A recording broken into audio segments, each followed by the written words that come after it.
வணக்கம் மக்களே. இன்னைக்கு அசோக் செல்வன், வசந்த் ரவி, ஐஸ்வர்யா லட்சுமி நடிச்ச பொண்ணு ஒன்று கண்டேன் படத்தை தான் நம்ம பார்க்க போறோம். படத்தோட ஒன்லைனர் என்னன்னா, கும்பகோணத்துல பாலிய பருவத்துல நம்ம சுந்தரி மேல ஏற்பட்ட காதலுக்காக நம்ம சிவாவும் சாயும் அடிச்சுக்கிறாங்க. பின்னாட்கள்ல பள்ளி முன்னாள் மாணவர்கள் எல்லாம் ஒண்ணு கூடும்போது இவங்களுக்குள்ள நட்பு மலருது. இந்த நேரத்துல தான் டாக்டரா இருக்கிற நம்ம சிவாவோ சாயோட தாயாரோட உடல்நிலையை பாத்துக்கிறதுக்காக அவரை சென்னைக்கு வர வைக்கிறாரு. அந்த சாண்டிங்கிற சுந்தரி மேல நம்ம சாய்க்கு காதல் மலருது. அதே நேரத்துல நம்ம சுந்தரியோ சிவாவோட முன்னாள் மனைவின்றது அவருக்கு தெரிய வருது. இப்படிப்பட்ட சூழ்நிலையில அடுத்து என்ன நடக்க போகுதுதான் படத்தோட மீதி கதை. இனிமே நம்ம முழுப்படுத்தியும் பார்க்கலாம். ஒரு சின்ன குட்டி கதை சொல்லிட்டு கிளம்பு. படத்தோட ஸ்டார்டிங் சீன்ல சென்னையில டாக்டரா இருக்கிற நம்ம சிவாவோ ஒரு லேடிக்கு சக்சஸ்ஃபுல்லா பிரசவம் பார்த்து குழந்தையும் பிறக்குது. இன்னொரு பக்கம் மும்பை ஹோட்டல்ல செஃப்பா இருக்கிற நம்ம சாண்டியோ அவங்களோட ட்ரைனிங்ஸ்க்கு சப்பாத்திக்கு மாவை நைஸா பிணைய வைக்கிறாங்க. இன்னொரு பக்கம் கும்பகோணத்துல டிமென்ஷியா வீல் சேர்ல உட்காந்துருக்க அவங்க அம்மாவை நம்ம சாயோ முக்கி பாத்ரூம் போக வைக்கிறாரு. அடுத்த ஹாஸ்பிட்டல் இருக்கிற நம்ம சிவாவுக்கு அவங்க 3 அக்காவும் மாப்பிள்ள பாக்குறதுக்காக ஒரு பொண்ணு ஃபேமிலியை அங்க அனுப்பி வைக்கிறாங்க. அக்கா அனுப்பிச்சது பேஷண்ட்னு நினைச்சுக்கிட்டு அவங்க பேரண்ட்ஸ் வெளியே இருக்க சொல்லிட்டு அந்த பொண்ணு கிட்ட அன்வான்டட் பிரெக்னன்சியா ப்ரீமெச்சூர் செக்ஸா பார்த்துக்கலான்னு சொல்லி கேட்டதுனால அந்த பொண்ணு இவங்களை பலாதான் அரைஞ்சிட்டு அங்கிருந்து போயிடுறாங்க. அடுத்து அவங்களோட 3 அக்காவுக்கும் கால் பண்ணி பேசுற நம்ம சிவாவோ எனக்கு இப்ப கல்யாணத்துல இன்ட்ரெஸ்ட் இல்ல, நான் என்னோட கேர்ள் ஃப்ரெண்ட்ஸோட ஜாலியா இருக்குன்னு சொல்லிட்டு மும்பையில ஒரு கான்ஃபரன்ஸை அட்டென்ட் பண்றதுக்காக ஃபிளைட்ல கிளம்பி போறாரு. கான்ஃபரன்ஸ்ல முடிக்கிற நம்ம சிவாவோ ஏற்கனவே 37 பொண்ணுகளை டேட் பண்ணி மேட்டர் பண்ணியிருக்காரு. மும்பையில ஒரு 3 பெண்களை டேட் பண்ணி மேட்டர் பண்றாரு. அடுத்து மும்பையில சாண்டி கிட்ட அவங்க ஹெச்எஃப்ஓ சென்னையில ஒரு இட்டாலியன் ரெஸ்டாரண்ட் ஓபன் பண்ண போறதாவும் அங்க உள்ள டீமை லீகல் லீட் பண்ணிட்டு அந்த ரெஸ்டாரண்ட்டை லான்ச் பண்ணதுக்கு அப்புறம் நீங்க இங்க வந்தா போதும் அங்க ஒரு பிளாட்டும் ரெடி பண்ணியிருக்கதாவும் சொல்றாங்க. ஆண்டியோ வீட்டில் நான் கன்சல்ட் பண்ணிட்டு முடிவை சொல்றேன்னு சொல்றாங்க. பாம்பேல இருக்கிற சிவாவுக்கு அவரோட ஸ்கூல் மேட் கால் பண்ணி நாளைக்கு ஸ்கூல் ரீயூனியன் கண்டிப்பா வந்துருன்னு சொல்றாங்க. அதுக்கு சிவாவோ ஸ்கூல்ல அவர் சண்டை போட்டுக்கிட்டு சாய் வருவாரான்னு கேட்க அவ இப்ப மாறிட்டா அவரால் வர வாய்ப்பு இல்லைன்னு சொல்றதுனால இவரும் வரேன்னு ஒத்துக்கிறாரு. நீங்க கும்பகோணத்துல டிமென்ஷியாவில பழைய ஞாபகங்களை மறந்து வீல் சேர்ல உட்காந்துருக்க அம்மாவை சாயோ ஒரு நர்ஸோட உதவி மூலமா பாத்துக்கிறாரு. அவங்க அம்மாவுக்கு ஸ்ட்ரோக் வந்ததுல இருந்து 4 வருஷமா வேலைக்கு போகாம வீட்டுல தான் இருக்காரு. இந்த நேரத்துல அவங்களோட ஸ்கூல் மேட்ஸ் அவங்க வீட்டுக்கு நாளைக்கு ஸ்கூல் ரீயூனியன்றதுனால கண்டிப்பா வர சொல்றாங்க. அதுக்கு நம்ம சாயோ ஸ்கூல்ல சண்டை போட்டுக்கிட்டு சிவா வருவானான்னு கேட்க அவ இப்ப ரொம்ப மாறிட்டதுனால நிச்சயமா வரமாட்டான்னு சொல்றதுனால இவரும் வரேன்னு ஒத்துக்கிறாரு. இங்க சாண்டியோ அவங்க சென்னைக்கு போற விஷயத்த அவங்க பேரண்ட்ஸ் கிட்ட சொல்றாங்க. அவங்க அம்மாவோ உனக்கு சென்னை செட் ஆகாதுன்னு சொல்லி போக வேண்டாம்னு சொல்றாங்க. ஆனா உங்க பிரதரோ அவங்க சென்னைக்கு போறத சப்போர்ட் பண்றாங்க. அப்ப சாண்டியோட அப்பாவோ அவங்களோட ஃப்ரெண்டு கனடால ஒரு ரெசார்ட் ஆரம்பிக்க போறதாவும் அதுக்கு இன்னும் 6 மாசம் ஆகும்னு சொல்றாரு. உடனே சாண்டியும் நான் முதல்ல இங்க சென்னையில ஒர்க் பண்ணிட்டு அதுக்கப்புறம் 6 மாசம் கழிச்சு அந்த ரெசார்ட்ல ஜாயின் பண்ணிக்கிறதா சொல்றாங்க. சிவா தன்னோட அக்கா கிட்ட ஸ்கூல் ரீயூனியனுக்காக கும்பகோணம் போறத சொல்லிட்டு அந்த ஸ்கூலுக்கு சேர்றாரு. இங்க சாயும் அந்த ஸ்கூலுக்கு சேர்றாரு. 2 பேரும் ஆடிட்டோரியத்துல பாத்துக்கிறாங்க. அப்பதான் அவங்களோட பிளாஷ்பேக்க காமிக்கிறாங்க. பிளாஷ்பேக்ல 5th படிக்கிற நம்ம சாயும் சிவாவும் ஆடிட்டோரியத்துல பிரேயருக்காக மற்ற ஸ்டூடெண்ட்ஸோட நின்றுட்டு இருக்காங்க. இப்ப ஸ்கூல் எச்சமா இருக்கிற நம்ம சாயோட அம்மாவோ 4th சீக்கிஸ் திரிபுர சுந்தரின்னு ஒரு நியூ ஸ்டூடெண்ட் வந்திருக்காங்க. அவங்க தான் இப்ப பிரேயர் சாங் பாட போறதா சொல்லி இன்ட்ரோடியூஸ் பண்ணி வைக்கிறாங்க. நம்ம திரிபுர சுந்தரி பாடின பாட்டு 2 பேருக்குமே பிடிச்சு போயிருது. நம்ம சுந்தரியை இம்ப்ரெஸ் பண்ணி ஃப்ரெண்ட் ஆக்குறதுக்காக அவங்க அக்கா கிட்ட ஐடியா கேட்டு அவங்க கொடுத்த ரோஸையும் அவங்க கையாலேயே செஞ்ச மைசூர் பாக்கையும் ஸ்கூலுக்கு எடுத்துட்டு வராரு. இங்க சாயோ நம்ம சுந்தரி வெளியே வரும்போது 2 பொண்ணுங்க கிட்ட கூட நிறைய பூவை கொடுத்து அவங்க மேல தூவி விடுறதுக்காக ரெடி பண்ணி வச்சிருக்காரு.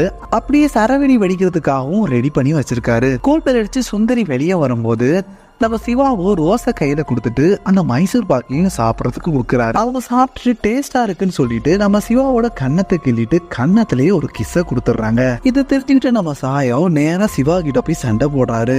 அப்ப நம்ம சிவாவோட அக்காவும் அங்க வந்துடுறாங்க. நம்ம சாயோட அம்மாவும் அங்க வந்துடுறாங்க. அப்ப சாயோட அம்மாவும் சாய் கிட்ட எதுக்காக நீ சண்டை போட்டேன்னு கேட்கும் போது அவர் எதுவுமே சொல்லல. அப்ப எச்சும் சுந்தரி கிட்ட கேட்கும் போதுதான் இன்னைக்கு பர்த்டேன்றதுனால சிவா எனக்கு பூவும் மைசூர் பாக்கும் கொடுத்தா அதை டேஸ்ட் பண்ணிட்டு அவங்களுக்கு கன்னத்துல முத்தம் கொடுத்த விஷயத்தையும் சொல்றாங்க. அப்ப சாயோட அம்மாவோ சாய் கிட்ட அவங்க 2 பேரும் ஃப்ரெண்ட்ஸா இருந்தா உனக்கு என்னன்னு கேட்கும் போது சுந்தரியோ நான் காலையில ஸ்கூலுக்கு வரும்போது வாசல்லையே நம்ம சாயோ உனக்கு ஒரு சர்ப்ரைஸ் வெளியே வரும்போது இருக்குன்னு சொன்னாரு. அதனால அவரும் கன்னத்தையும் கிள்ளிட்டு இவங்க முத்தம் கொடுத்துருக்காங்க. இந்த விஷயத்த கேட்ட நம்ம ஸ்கூல் எச்எம்மோ அவங்க சித்தி சித்தப்பா கூடயே நம்ம திருப்புர சுந்தரியை அனுப்பிச்சு வச்சிடுறாங்க. இதுக்கப்புறம் சாயும் சிவாவும் ஒன்னாலதான் திருப்புர சுந்தரி வெளியே போனான்னு சொல்லி 2 பேருமே சண்டை போட்டுக்கிறாங்க. அந்த சண்டை காலேஜ்ல வரைக்கும் இவங்களுக்கு கண்டினியூ ஆயிட்டே இருக்கு. இதோட அந்த பிளாஷ்பேக் முடியுது. அதுக்கப்புறம் அவங்க ஃப்ரெண்ட்ஸ் 2 பேருமே கூட்டிட்டு போயிடுறாங்க. சிவாவோட ஃப்ரெண்ட்ஸோ சிவா கிட்ட சாயோட அம்மாவுக்கு 4 வருஷத்துக்கு முன்னாடி ஸ்ட்ரோக் வந்ததுல இருந்து அவன் வேலையை விட்டுட்டு அவங்க அம்மாவை தான் பார்த்துட்டு இருக்கதா சொல்றாங்க. அதே மாதிரி சாயோட ஃப்ரெண்ட்ஸ் சாய் கிட்ட சிவா +2 எக்ஸாம் முடிஞ்சதுக்கு அப்புறமே அவங்க அப்பா இறந்து போனதாகவும் அதுக்கப்புறம் அவன் லோன் வாங்கி கஷ்டப்பட்டு படிச்சு இப்போ ஒரு நல்ல டாக்டரா இருக்கிறதாவும் சொல்றாங்க. இதை கேட்ட 2 பேருக்குமே அவங்க மேல மரியாதை வந்துருது. அப்ப சாய்க்கு வீட்டுல இருக்கிற நெஸோ அவங்க அம்மாவுக்கு மூச்சு திறனலன்னு சொல்லி கால் பண்றாங்க. இதை தெரிஞ்சுக்கிட்ட நம்ம சிவாவோ சாயை அவரோட கார்லயே கொண்டு போய் அங்க டிராப் பண்ணிட்டு அங்க அவங்க அம்மாவுக்கு ஃபர்ஸ்ட் எய்ட் பண்ணி சரி பண்ணிடுறாரு. அடுத்த ஆம்புலன்ஸையும் வர வச்சு ஹாஸ்பிட்டலையும் அட்மிட் பண்ணிடுறாரு. அடுத்து சிவாவோ சாய் கிட்ட சென்னையில என் ஃப்ரெண்ட் ஒரு ஃபிளாட்டை விற்க போறான், உன்னோட வீட்டை வித்துட்டு நீங்க அந்த ஃபிளாட்ல செட்டில் ஆயிட்டேன்னா பக்கத்துல இருக்கிற எங்க ஹாஸ்பிட்டல்ல நானும் எங்க டாக்டர்ஸும் உங்க அம்மாவை நல்லபடி பாத்துக்குவாங்கன்னு சொல்றாரு. நம்ம சாயும் அவரோட வீட்டை வித்துட்டு நம்ம சிவா ஃப்ரெண்டோட ஃபிளாட்ல செட்டில் ஆகுறாரு. அவரோட ஃபிளாட்டுக்கு மேலதான் நம்ம சாண்டியும் குடி வந்திருக்காங்க. நம்ம சிவாவும் சாயும் டேட் பண்றதுக்காக 2 பொண்ணுங்களை ரெஸ்டாரண்ட்ல மீட் பண்றாங்க. நம்ம சாயோ பூமனக்கள் மாதிரி மொக்க போடுறதும் மொக்க காமெடி பண்றதுனால அந்த பொண்ணுங்க அங்கிருந்து கிளம்பி போயிடுறாங்க. இதனால சிவாவோ நீ இப்படி இருந்தா செட்டில் ஆக முடியாது, உன்னை டோட்டலா மாத்தி ஆகணும்னு சொல்றாரு. இதனால சிவாவோ சாயை ஜிம்முக்கு கூட்டு போய் அவரை ஃபிட் ஆக்கிட்டு அவரோட கண்ணாடியை ரிமூவ் பண்ணி லென்ஸையும் மாட்டி விட்டு டோட்டலா அவரை சேஞ்ச் பண்ணிடுறாரு. இந்த நேரத்துல தான் சாய் இருக்கிற பிளாட்ஸ்ல ஒரு ஃபங்க்ஷன் நடக்குது. அதுல நம்ம சாயோ சாண்டியை பாக்குறாரு. பார்த்த உடனே அவருக்கு பிடிச்சு போனதுனால அவங்கள கரெக்ட் பண்றதுக்காக நம்ம சிவா கிட்ட போன் பண்ணி ஐடியா கேக்குறாரு. அப்ப சாண்டியோ தாண்டியா டான்ஸ் ஆடிட்டு இருக்கிறதுனால அங்க நீ போய் நீங்க ரொம்ப அழகா டான்ஸ் ஆடுறீங்க, என்னோட பேர் சாய், உங்க பேர் என்னன்னு சொல்லி கேட்க சொல்றாரு. இவரும் கேட்கும் போது அங்க பவர் கட் ஆயிருது. இதனால அம்மாவை பாத்துக்கணும்னு சொல்லிட்டு சாய் எதுவுமே பேசாம அங்கிருந்து கிளம்பிடுறாரு. அடுத்த சாயோ பாத்ரூம்ல ஸ்மோக் பண்ணிக்கிட்டே சிவா கிட்ட பேசிக்கிட்டு இருக்காரு. இவர் பண்ற ஸ்மோக்கு மாடியில இருக்கிற நம்ம சாண்டியோட பாத்ரூம் வழியா அவங்கள டிஸ்டர்ப் பண்ணுது. இதனால சாண்டியோ நம்ம சாயோட வீட்டு கதவை தட்ட கதவை திறந்த உடனே சாய் சாண்டியை பார்த்த உடனே ஷாக் ஆகி நிக்கிறாரு. சாயோட அம்மாவோ சாண்டியை பார்த்து சுந்தரின்னு கூப்பிடுறாங்க. அப்ப சாயோ எங்க அம்மா தெலுங்குல சுந்தரினா பேரழகி அர்த்தம்னு சொல்றாங்க. உடனே நம்ம சாண்டியும் என்னோட உண்மையான பேரு சுந்தரி தான், நான் ஆஸ்திரேலியா இருக்கும் போது அந்த பேரை அங்க இருக்கிற மக்களால கூப்பிட முடியாதனால சுருக்கமா என்ன சாண்டின்னு கூப்பிட ஆரம்பிச்சாங்க, அது எனக்கு ரொம்ப பிடிச்சும் போச்சுன்னு சொல்றாங்க. உடனே சாயும் நீங்க சின்ன வயசுல கும்பகோணம் வந்திருக்கீங்களான்னு சொல்லி கேட்க எங்க அப்பா சென்ட்ரல் கவர்மெண்ட்ல ரோட்வேஸ்ல தான் இருக்காரு, ஆனா நாங்க கும்பகோணம் வந்ததில்லைன்னு சொல்றாங்க. அப்ப சாண்டியோ உங்களோட ஸ்மோக்கிங் பத்தி கம்ப்ளைண்ட் பண்ணதான் வந்தேன், ஆனா இப்ப நீங்க அங்கதான் கம்ஃபர்டபுளா பிடிக்க முடியும்னு தெரிஞ்சுக்கிட்டேன், நீங்க அடுத்த தடவை பிடிக்கும் போது எனக்கு போன் பண்ணி இன்ஃபார்ம் பண்ணிட்டா நான் பாத்ரூம் சைடே வரமாட்டேன்னு சொல்லிட்டு அவங்களோட போன் நம்பரையும் நம்ம சாய் கிட்ட கொடுத்துட்டு போறாங்க. அடுத்த நாள் சாய் சிவா கூட அவரோட வீட்டுல பேசிட்டு இருக்கும் போது சடனா நம்ம சாண்டி கால் பண்ணி உங்க அம்மா கூட தான் இருக்க, உடனே வர முடியுமான்னு கேக்குறாங்க. உடனே இவரும் கிளம்பி அங்க போறாரு. அங்க சாயோட அம்மாவோ நம்ம சாண்டியோட கைய புடிச்சுக்கிட்டு விட மாட்டேங்கிறாங்க. அப்ப சாண்டியோ எதிர்ச்சியா நான் வேலைக்கு முடிச்சு வரும்போது உங்க அம்மாவை மீட் பண்ண, அப்ப கைய புடிச்சிட்டு அவங்க விட மாட்டேங்கிறாங்க, மீறி எடுத்தா அழுகவும் செய்யறாங்க. இதனால அவசரமா பாத்ரூம் வர்றதுனாலதான் உங்களுக்கு கால் பண்ணதாகவும் சொல்றாங்க. நம்ம சாயும் அவரோட கையை கொடுத்துட்டு நம்ம சாண்டியோட கையை எடுத்து விடுறாங்க. அதுக்கப்புறம் அவங்களும் நாளைக்கு நம்ம டேட்ல மீட் பண்ணலாம்னு சொல்லிட்டு அங்க இருந்து கிளம்புறாங்க. அடுத்த நாள் சாண்டியும் சாயும் சேர்ந்து வெளியே சுத்துறாங்க. இன்னொரு நாள் சிவாவோட சிஸ்டர்ஸோ சிவாவை ஒரு மாலுக்கு கூட்டு அவருக்கே தெரியாம அவருக்கு பொண்ணு பாக்குறதுக்காக ரெஸ்டாரண்ட்டுக்கு அந்த பொண்ணை வர சொல்லியிருக்காங்க. இந்த விஷயத்த தெரிஞ்சுக்கிட்டு நம்ம சிவாவும் அந்த பொண்ணுகிட்டையும் நான் நோ தான் சொல்ல போறேன்னு சொல்றாங்க. அதுக்கு அவங்க அக்காக்களும் பரவாயில்லன்னு சொல்லிட்டு அந்த பொண்ணு வரதுக்கு கொஞ்சம் லேட் ஆகுறதுனால அது வரைக்கும் நாங்க ஷாப்பிங் பண்றோம்னு சொல்லிட்டு சிவாவோட ஏடிஎம் கார்டை வாங்கிட்டு நேரா ட்ரெண்ட்ஸ் கடைக்கு போறாங்க. அப்ப நம்ம சிவாவோ மாடியில சாய பாக்குறாரு. உடனே அவருக்கு கால் பண்ணி எங்க இருக்குன்னு கேட்கும் போது அவரும் நான் சாண்டி கூட மாலுக்கு ஷாப்பிங் வந்தேன், இப்ப ட்ரெண்ட்ஸ் கடையில நிக்கிறோம்னு சொல்றாங்க. உடனே சிவாவும் நான் அங்க வரேன்னு சொல்றாரு. சிவா கிட்ட சாயோ நம்ம சாண்டியை இன்ட்ரோடியூஸ் பண்ணி வைக்கிறதுக்காக கூட்டு வரும்போது சாண்டியை பார்த்துட்டு அவங்களுக்கு தெரியாமலே பொம்மைக்கு பின்னாடி போய் சிவா ஒளிஞ்சுக்கிறாரு. அப்ப ட்ரெண்ட்ஸ் கடையில இருக்கிற நம்ம சிவாவோட அக்காக்களும் அவர்கிட்ட வரும்போது அவங்களையும் ஒளிஞ்சிக்க சொல்றாரு. அப்ப அவங்க ஒளிஞ்சு சாண்டியை பார்த்தோன்னே அவங்க 3 பேருமே ஷாக் ஆறாங்க. அப்ப பிளாஷ்பேக்ல நம்ம சிவா சாண்டிக்கு தாலி கட்டுற சீனு காமிச்சு அவங்க ஏற்கனவே 2 பேரும் கல்யாணம் ஆனவங்கன்னு நம்மளுக்கு காமிக்கிறாங்க. அதாவது நம்ம சிவாவோ சாண்டியை கல்யாணம் கல்யாணம் பண்ணிட்டு 1 மாசம் கழிச்சு டிவோர்ஸும் வாங்கி இப்ப 5 வருஷம் ஆயிடுச்சுன்னு நம்மளுக்கு சொல்றாங்க. அடுத்து சிவாவோட அக்காக்களோ சிவா கிட்ட சாண்டி உன்னோட எக்ஸ் வைஃப்னு சொல்லிட்டு சாய் கிட்ட சொல்றாங்க. அதுக்கப்புறம் சிவாவும் சாயும் நைட்டு ரெஸ்டாரண்ட்ல சேர்த்து தண்ணி அடிச்சிட்டு இருக்காங்க. அப்ப சாயோ சாண்டி தங்கிட்ட 5 வருஷத்துக்கு முன்னாடி நான் கல்யாணம் ஆகி டிவோர்ஸ் ஆனவன்னு சொன்னதா சொல்றாங்க. இதனால சாயோ நான் சாண்டியோட எக்ஸஸ்பெண்டை எப்படியாவது சந்திச்சு அவருக்கு நன்றி சொல்லணும், அவர் டிவோர்ஸ் பண்ணனா எனக்கு இப்ப சாண்டி கிடைச்சிருக்க மாட்டாங்கன்னு சொல்றாங்க. இதை கேட்குற நம்ம சிவாவும் தான் எக்ஸாஸ்பர்ட்னு சொல்லாம எனக்கு ஒரு வேலை இருக்குன்னு சொல்லிட்டு அங்கிருந்து கிளம்பிடுறாரு. இதுக்கப்புறம் சிவாவோ டேட்டுக்கு ஒரு பொண்ணை கூட்டிட்டு ரெஸ்டாரண்ட்டுக்கு போறாரு. அங்க சாப்பிட்டு முடிச்சுட்டு அந்த பொண்ணை ரெஸ்ட் ரூம் போயிட்டு இருக்கும்போது வெளியே வெயிட் பண்ணிட்டு இருக்காரு. அதே ரெஸ்டாரண்ட்ல தான் நம்ம சாண்டியும் ஒர்க் பண்றாங்க. எதிர்ச்சியா நம்ம சிவாவை பாக்குறாங்க.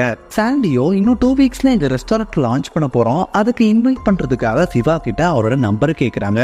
அவரும் விசிட்டிங் கார்டை கொடுக்குறாரு.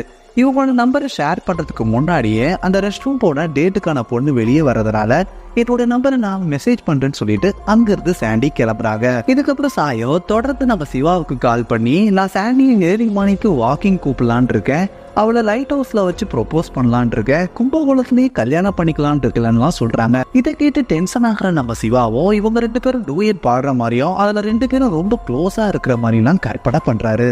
நம்ம சிவாவோ அவங்க அக்கா வீட்டுல இருக்கும்போது சாண்டி திடீர்னு கால் பண்ணி அவங்க கொலைக்கு ஒர்க் பண்ணும்போது கையில அடிபட்டுச்சுன்னு சொல்றாங்க. அதுல ப்ளீடிங் அதிகமானதுனால நாங்க ஃபர்ஸ்ட் எய்ட் பண்ணிருக்கோம், அதுக்கப்புறம் என்ன பண்றதுன்னு தெரியலன்னு சொன்ன உடனே சிவாவும் உங்களோட ரெஸ்டாரண்ட்டுக்கு உடனே நாங்கள் ஆம்புலன்ஸ் அனுப்பி வைக்கிறோம், ஹாஸ்பிட்டலில் நேராக நான் வந்து பார்க்குறேன்னு சொல்லிட்டு அவசரமாக அங்கே கிளம்புறாரு. ஹாஸ்பிட்டலில் சிவா கைனகாலஜிஸ்ட்ன்றதுனால இன்னொரு டாக்டர் மூலமாக நம்ம சாண்டியோட கொலைக்கு சரி பண்ணுறாரு. சாண்டி காலையிலேருந்து சாப்பிடலன்னு சொல்றதுனால நம்ம சிவாவோ ஹாஸ்பிட்டல் கேன்டீனுக்கு கூட்டு போய் சாப்பாடும் வாங்கி கொடுக்குறாரு. அந்த நேரத்தில் அவங்க அம்மாவும் ஹாஸ்பிட்டலுக்கு கூட்டு வர நம்ம சாயோ கேன்டீன்ல இவங்க 2 பேரையும் சிரிச்சு பேசுறதை பார்த்துட்டு அவங்க கிட்ட வராரு. அப்ப சாண்டியோ சிவா கிட்ட சென்னையில இருக்கிற எனக்கு ஒரே ஃப்ரெண்டு இவர் தான் சொல்லி சாயை இன்ட்ரோடியூஸ் பண்ணி வைக்கிறாங்க. அதே மாதிரி சாய் கிட்ட சிவாவை இவர் தான் என்னோட எக்ஸ் ஹஸ்பண்ட்னு சொல்லி இன்ட்ரோடியூஸ் பண்ணி வைக்கிறாங்க. அப்ப கூட இவங்க 2 பேருமே ஃப்ரெண்ட்ஸ்ன்னு சொல்லிட்டு நம்ம சாண்டி கிட்ட காமிச்சுக்கல. இதுக்கப்புறம் சாயோ இவங்க 2 பேரும் ஹஸ்பண்ட் ஒய்ஃபா இருந்தபோது எவ்வளவு க்ளோஸா இருந்திருப்பாங்கன்னு சொல்லி நினைச்சு பார்த்து ஃபீல் பண்றாரு. இதுக்கப்புறம் சாயோ நம்ம சாண்டியையும் சிவாவையும் தனித்தனியா மீட் பண்ணி அவங்களோட பிளாஷ்பேக்கை கேட்கிறாரு. பிளாஷ்பேக்ல நம்ம சிவாவோ கைனகாலஜிஸ்ட் கோர்ஸை முடிச்சுட்டு ட்ரைனிங்காக ஆல் இண்டியா டூர்ல தெலுங்கானா வந்து அதே மாதிரி சாண்டியும் அவங்களோட காலேஜ் கோர்ஸ் முடிச்சதுக்கு அப்புறம் ஹெல்த் கேம்ப்ல வாலண்டியரா ஜாயின் பண்ணி அதே இடத்துக்கு வந்து சேர்றாங்க. அப்ப சாண்டியோ இந்த கிராமத்துல லேடிஸ் டாக்டர் தான் பார்ப்பாங்க, ஒரு ஜென்ஸ் டாக்டர் அனுப்பிச்சிருக்காங்கன்னு சொல்லி நம்ம சிவாவை பார்த்து கேட்கறாங்க. அப்ப சிவாவோ லேடிஸ் டாக்டர் ஜென்ஸை பார்க்கலாம், ஆனா ஒரு ஜென்ஸ் டாக்டர் லேடிஸை பார்க்க கூடாதுன்னு சொல்றதுனால நம்ம சாண்டியும் உங்களுக்கு நான் 2 பேஷண்ட்டை கூட்டு வரேன்னு சொல்லி போய் லேடிஸ் கிட்ட பேசி பார்க்கறாங்க. ஆனா அவங்க நம்ம சாண்டியை திட்டி அனுப்பிச்சிடுறாங்க. இந்த நேரத்துல தான் பிரசவத்துல துடிக்கிற மனைவியை ஒரு கணவன் கொண்டு வந்து அங்க சேர்க்க அந்த கேஸை நம்ம சிவா அட்டன் பண்ணி நல்லபடி பிரசவம் பார்த்து அந்த குழந்தைய அவங்க கணவன் கிட்ட ஒப்படைக்கிறாரு. இதை பார்த்து நம்ம சாண்டியும் இம்ப்ரெஸ் ஆயிடுறாங்க. அடுத்த நாள் காலையிலேயே நம்ம சாண்டி கிட்ட நம்ம கல்யாணம் பண்ணிக்கலாமான்னு சொல்லி சிவா கேட்கிறாரு. அவங்களும் எங்க பேரண்ட்ஸ் கிட்ட வந்து பேசுங்கன்னு சொல்றாங்க. சிவா தன்னோட அக்காக்களை கூட்டு வந்து நம்ம சாண்டியோட பேரண்ட்ஸ் கிட்ட பேசுறாங்க. ஆனா சாண்டியோட அப்பா இதுக்கு முதல்ல ஒத்துக்கல. இதுக்கப்புறம் அவங்க அக்கா அவங்க அப்பாவை கன்வின்ஸ் பண்ணிடுறாங்க. சாண்டியோட பிரதரும் ஆஸ்திரேலியாவுக்கு படிக்க போறதுனால சீக்கிரமாவே இவங்க 2 பேருக்கும் மேரேஜும் பண்ணி வச்சிடுறாங்க. மேரேஜ் ஆகி 1 மந்த்ல 2 பேரும் ஜாலியா இருந்திருக்காங்க. இதுக்கப்புறம் தான் நம்ம சிவாவோ லோன் எடுத்து ஒரு வீடு வாங்குறாரு. அவங்க கூட்டு வந்ததுக்கு அப்புறம் இவர் வேலைன்னு அங்கேயே இருந்ததுனால இவங்க ரொம்ப தனிமையா ஃபீல் பண்ண ஆரம்பிக்கிறாங்க. இதனால சிவாவோ அவங்க அக்காக்களை கொண்டு போய் விடுறாரு. ஆனா அவங்களுக்குள்ள பிரச்சனை தான் பெருசாகுது. இதுக்கப்புறம் கொஞ்ச நாள்ல 2 பேருக்கும் பேச்சுவார்த்தையே இல்லாதனால நம்ம சிவா குடிக்க ஆரம்பிக்கிறாரு. இதனால 2 பேரும் மியூச்சுவலா பேசி வச்சு டிவோர்ஸ் வாங்கி பிரிஞ்சிடுறாங்க. இதனால சாயோ உன்னோட எக்ஸ் ஒய்ஃப் தெரிஞ்சதுக்கு அப்புறம் நான் லவ் பண்றது தப்புன்னு சொல்லி நம்ம சிவா கிட்ட சொல்றாரு. சிவாவோ நாங்க 2 பேருமே மூவான் ஆயிட்டோம், இதுவரை நீ என்ன பண்ணாலும் எனக்கு ஓகே தான்னு சொல்றாரு. இந்த நேரத்துல தான் ஆஸ்திரேலியால இருந்து சாண்டியோட பிரதரோ சென்னையில இன்டர்வியூ அட்டென்ட் பண்றதுக்காக அவங்க அம்மாவை கூட்டிட்டு நம்ம சாண்டியோட பிளாட்டுக்கு வராங்க. சாண்டியோட அம்மாவோ எனக்கு சாயை ரொம்ப பிடிச்சிருக்கு, அதனால நம்ம வெளியே போனா அவனை இன்வைட் பண்ணலான்னு சொல்றாங்க. அதே நேரத்துல சாண்டியோட பிரதரோ எனக்கு மாமாவை அப்பவும் இப்பவும் ரொம்ப பிடிக்கும், அதனால சிவா மாமாவை இன்வைட் பண்ணலான்னு சொல்றாங்க. இதுக்கு சாண்டியோ 2 பேரையும் சேர்ந்தே இன்வைட் பண்ணலான்னு சொல்றாங்க. இதுக்கப்புறம் சாண்டிக்கு நம்ம சிவாவும் சாயும் தனித்தனியா கால் பண்ணும்போது 2 பேரையுமே மூவி போறதுக்காக அவங்க 2 பேருக்குள்ளே தெரியாம நம்ம சாண்டி இன்வைட் பண்றாங்க. தியேட்டருக்கு வர சாயும் சிவாவும் 2 பேருமே பாத்துக்கிறாங்க. ஒருத்தருக்கு ஒருத்தர் சாண்டி கூட இருந்தா தப்பா நினைச்சுக்குவாங்கன்னு சொல்லிட்டு பாத்ரூம்ல போய் ஒளிகிறாங்க. அங்க நேரடியா சந்திச்சுக்கிறாங்க. அப்ப ரெண்டு பேருமே வெவ்வேறு படத்துக்கு வந்திருக்க மாதிரி போய் சொல்லிட்டு கடைசியில ஒரே படத்துல தான் போய் நிக்கிறாங்க. அங்க சாண்டியோட ஃபேமிலியோ இவங்க ரெண்டு பேரையும் தியேட்டருக்குள்ள கூட்டிட்டு போய் ரெண்டு கார்னர்லையும் இவங்க ரெண்டு பேரையும் உட்கார வச்சுட்டு சென்ட்ரா எல்லாரும் உட்காந்து படத்தை பார்த்துக்கிட்டு இருக்காங்க. இதுக்கப்புறம் நம்ம சிவாவோ சாய்க்கு கால் பண்ணி ஒரு மெச்சூர்ட் அடல்ட்ஸா நம்ம சாண்டியோட பிரச்சனையை பேசி தீர்த்துக்கலாம்னு சொல்லி ரெண்டு பேருமே ஒரு பார்க்ல மீட் பண்றாங்க. அந்த சாய் சிவா கிட்ட நீ விலகி போயிரு, சாண்டி எனக்கு தான் சொல்றாரு. அதே மாதிரி சிவாவோ சாயை விலகி போக சொல்றாரு, சாண்டி எனக்கு தான் சொல்றாரு. இப்படியே பேசிக்கிட்டு இருந்த இவங்களோ அங்க இருக்கிற பசங்க இவங்கள சுத்தி வேடிக்கை பார்க்குற அளவுக்கு அடிச்சு சண்டை போட்டுக்கிறாங்க. சாண்டி ஃப்ரீயா இருக்கிற சமயத்துல கான்ஃபரன்ஸ் கால் மூலமா நம்ம சாய்க்கும் சிவாவுக்கும் கால் பண்ணி வெளியே போலான்னு சொல்லிட்டு தியேட்டருக்கும் ரெஸ்டாரண்ட்டும் பல இடங்களை சுத்தி பாக்குறாங்க. வீட்டுக்கு வர சாண்டி கிட்ட சாண்டியோட அம்மாவோ சாய் தான் உனக்கு செட் ஆவான்னு சொல்றாங்க.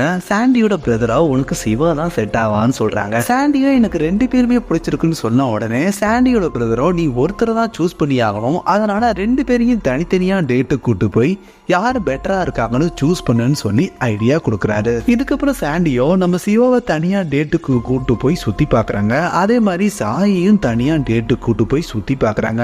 ஆனா ரெண்டு பேருமே பெஸ்டா தெரியறாங்களே தவிர ரெண்டு பேர்ல யாரு பெட்டர்னு அவங்களால சூஸ் பண்ணவே முடியல. கடைசியா நம்ம ரெஸ்டாரண்டோட லான்ச் டேட்டே வந்துருது. நம்ம சாண்டி ரொம்ப பிஸியா இருக்கு. அந்த நேரத்துல அங்க வர நம்ம சிவாவும் சாயும் ஃபிளவர்ஸை நம்ம சாண்டி கிட்ட கொடுக்குறாங்க. அங்க வர நம்ம சாண்டியோட அப்பாவோ சர்ப்ரைஸா சாண்டியை மீட் பண்றாங்க.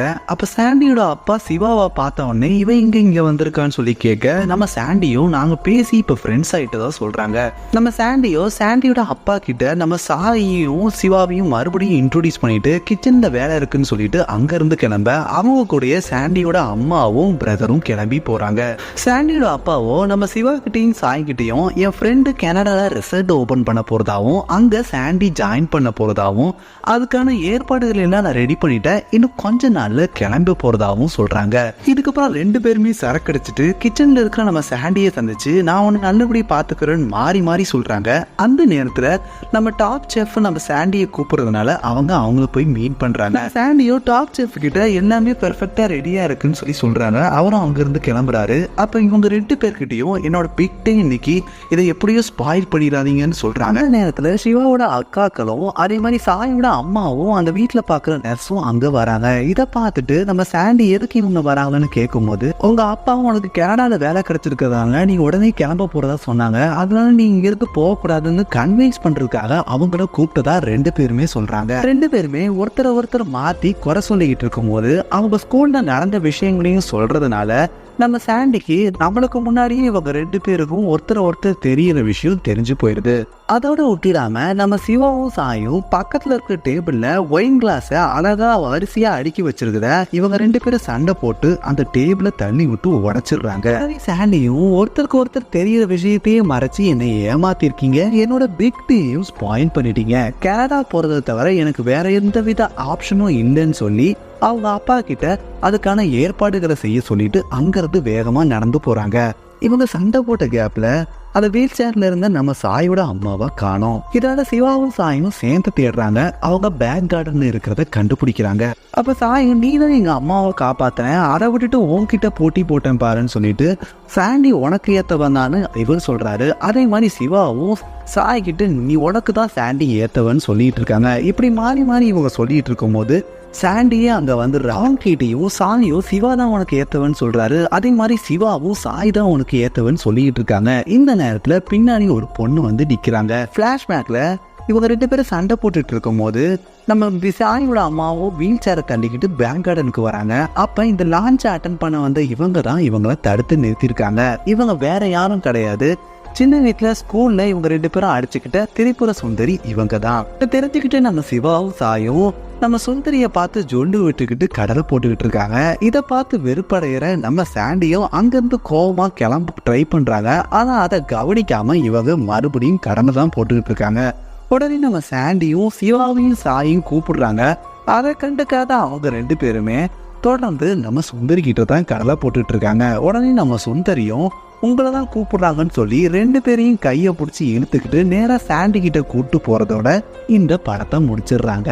இப்ப படத்தோட ரிவ்யூ பார்க்கலாம். படத்துல வசந்த் ரவிக்கு ஜாலியான கேரக்டர் கொடுத்திருந்தாலும் அவரோட வாய்ஸ் மாடுலேஷனும் பாடி லாங்குவேஜும் செயற்கைத்தனத்தையே காட்டுது. 2 நண்பர்களை காண்பிக்கிற குழப்பமான கேரக்டர்ல நடிச்சிருக்க நம்ம ஐஸ்வர்யா லட்சுமியும் நம்மள குழப்பத்துல தள்ளிடுறாங்க. இருந்தாலும் கிளைமாக்ஸ் காட்சியில இவங்க அருமையா நடிச்சிருக்காங்க. இந்த படத்துல கொஞ்சமாவது நடிச்சிருக்குது நம்ம அசோக் செல்வனே சொல்லலாம். இருந்தாலும் எக்ஸ் ஒய்ஃபோட தன் நண்பனை பார்க்கும்போது அவர் கொடுத்த ரியாக்ஷன்கள் எல்லாமே நாடகத்தன்மையே காட்டுது. படத்துல குமாரி சச்சு மட்டும்தான் தனக்கு கொடுத்த கதாபாத்திரத்துக்கு நியாயம் சேர்த்திருக்காங்கன்னே சொல்லலாம். நடிகர்களோட நடிப்புல எந்தவித சோழமும் இல்லாதனால எந்த கேரக்டரும் நம்ம கூட ஒட்டன. கணவன் கூட விவாகரத்தான மனைவியோ சகஜமா பேசுறது வரவேற்கக்கூடிய விஷயமா இருந்தாலும் எதுக்காக அவங்கள விவாகரத்து பண்ணாங்க, இப்போ மறுபடியும் அவங்கள விரும்புறதுக்கான காரணம் தெளிவா இல்ல. சாய் தன் அம்மாவோட ட்ரீட்மெண்ட்டுக்காக சென்னைக்கு வந்த ஸ்டோரி அந்த இடத்துல பறக்குது. திடீர்னு அவருக்கு வேலை கிடைச்சிருச்சுன்னு சொல்றாங்க. ஆனா அவரோ புல்லட்டை எடுத்துட்டு நாயகி பின்னாடி தான் சுத்திக்கிட்டு திரியிறாரு. மொத்தத்துல 2000 ஆண்டு காலகட்டங்கள்ல வந்த முக்கோண காதல் கதையை டெம்ப்ளேட்டா எடுத்துட்டு அதுக்கு எந்தவித புதுமையும் சுவாரஸ்யமும் சேர்க்காம இருந்தாலும் ஐஸ்வர்யா லட்சுமிக்காக படத்தை ஒரு தடவை பார்க்கலாம். நன்றி, வணக்கம்.